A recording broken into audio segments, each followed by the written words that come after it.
Welcome to the No Chill podcast, where facts get thrown out the door and no topic is too wild to get flamed. I need you to chill. Whether it's game-winning shots, blockbuster flops, or celebrity meltdowns, oh, come on! I'm calling it exactly how I see it. I've got no filter, no apologies, and definitely no chill. Let's get reckless. All right, welcome back, everybody. Hey, I hope you had a good Halloween. I hope you got as much candy as you could, and I hope you stole some from your kids as well, too. And if you had an adult Halloween, hey, nothing beats it. There is nothing better than having an adult Halloween. But let's get into some of the craziness that I've seen this week. First and foremost, Nick Mangold, a dominant All-Pro who anchored the New York Jets offensive line for 11 seasons, has sadly passed away at the age of 41 after complications to kidney disease. I feel like every time I come on here, I'm always giving my well wishes to their family and the person who has passed, so this is still just sad. He was a first-round pick out of Ohio State. Nick spent his entire 11 seasons in the NFL with the New York Jets, starting more than 170 games and anchoring an offense that helped power the franchise to multiple deep playoff runs. A 7-time Pro Bowler and beloved leader on and off the field. Mangold's toughness, professionalism, and sense of humor left a lasting impression on his teammates, fans, and the game that he loved so dearly. Today, we remember his grit, his honor, and the many moments he gave Jets fans to cheer for. My thoughts are with his wife, Jennifer, and their 4 children, and everyone who loved him. May he rest in peace.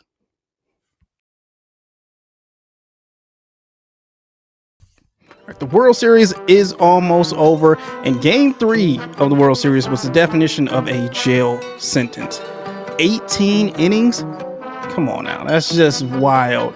You know, at some point, the ballpark stopped being a stadium and became a small country with many people that was there with his own time zone for all the people that I've seen driving away after the game. I mean, trying to get out of that parking lot is just ridiculous. Managers were over there doing math that they haven't done in years. Like, if I use this closer now, do I have arms left for the sequel for like tomorrow? You know what? By the 12th inning, you know, the grounds crew had officially become the team's MVP for going out there so much. Concession stands started offering survival packs at this point. You got coffee IVs, emotional support nachos, and commemorative blankets. Well priced for anyone feeling just a little sleepy as time just keeps ticking away in this game. You know what? Even the broadcasters ran out of stuff to fill and had to start inventing new topics. I feel like the scoreboard ran out of numbers and you had to switch to Roman numerals at a certain point.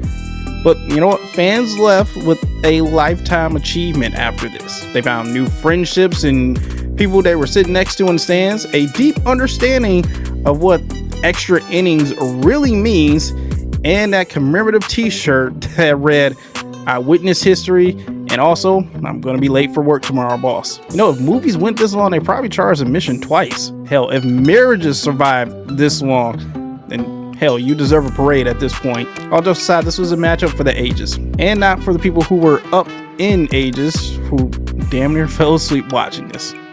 It's almost over. Well, it's looking like the Kardashians are trying to one-up each other. As last time I told you guys, Kim K's pubic hair thongs. Ugh. Well, now Kourtney Kardashian has lollipops for your vagina. Think about what I just said for a second.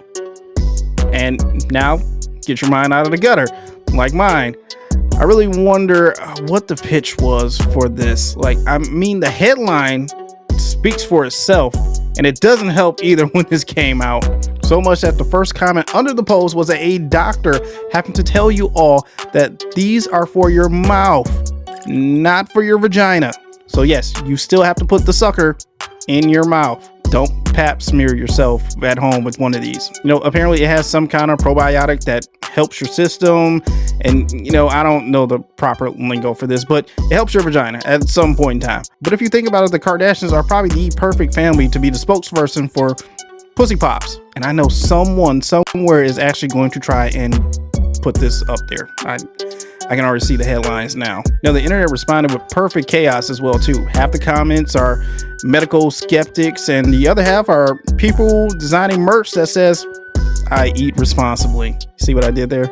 Fans call it self-care, and Target just updated their planogram to include an aisle called Choices You Never Imagined, which is actually a very popular aisle if you ask me. Honestly, whether you think it's genius or another gimmick from the Kardashian family, you gotta admire the branding audacity from this, turning pelvic health into a sweet, simple treat that's either modern convenience or the wildest crossover episode of Shark Tank and Dr. Oz. Either way, pass that lollipop around and maybe pass by your local OBGYN before you get cracked out on these JJ lollipops. Right, the movie outbreak is happening in real life as a truck overturned in Mississippi carrying several research monkeys that somehow escaped, and authorities initially warned might be carrying illnesses such as COVID, herpes, and hepatitis B.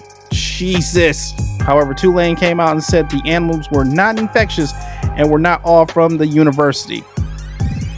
Yeah, no, I'm not believing that. You're gonna have to do a lot to convince me to believe that this is just gonna be okay. And only in 2025 can this happen. Who is writing the script for this year, just stealing from movies? Tulane saying that they're not infectious and they're not ours is like the ultimate plot twist is for a horror movie of where the hell did these research monkeys come from. Apparently all these monkeys have now been destroyed except for one that is still out and on the loose.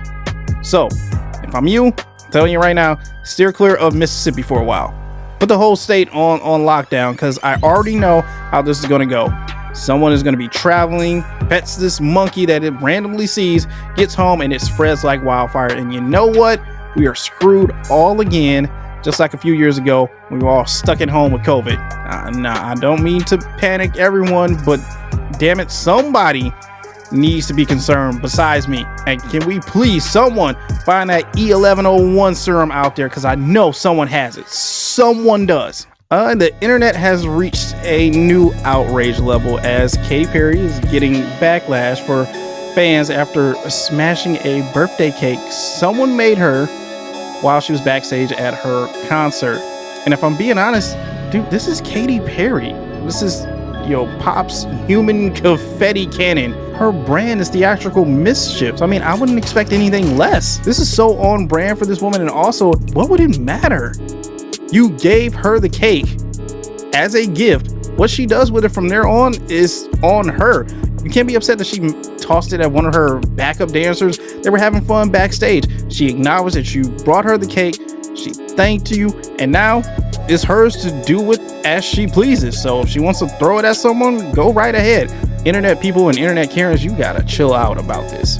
It is a cake. If this is what we're getting upset about while other big issues are going on, I think we have a major problem that we need to look at. Finally, I gotta give a huge shout out to, and I apologize if I butcher your last name, but Tom Heuer, who is here in Detroit checking out the Pistons and the Detroit sites, as he got to meet legends like Lindsey Hunter, who's a good friend, and Cade Cunningham at the Pistons home opener this week. He's been out and about all around town, just doing as much as he can Detroit-wise, checking out the sites. He had a Yates Cider Mill, was downtown at Sweetwater getting some wings. Dude, this dude has just been all over the place, living his best life. He even got to take a helicopter ride across the city as well, too, and he's been getting a lot of love.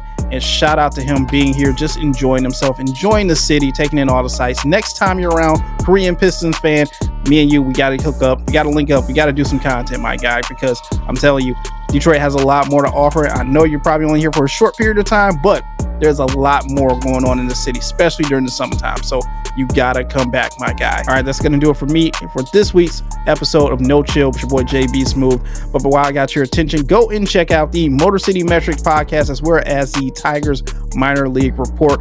My guy Rogelio and his team, they are still nose deep into the Tigers off season as we get closer and closer to the end of the World Series, and off season plans are in motion. So They are digging around trying to find the best deals and prospect options for the Tigers as it sits. And if you're looking for some more of myself and my guy Chase, shout out to Chase Amley, go and check out our motorsports podcast, Fast and Loose, that is out right now for you to look up. I will put a link in the description of this video so you can check out all of those podcasts at your convenience. And until next week, like I always tell you guys, take care of each other.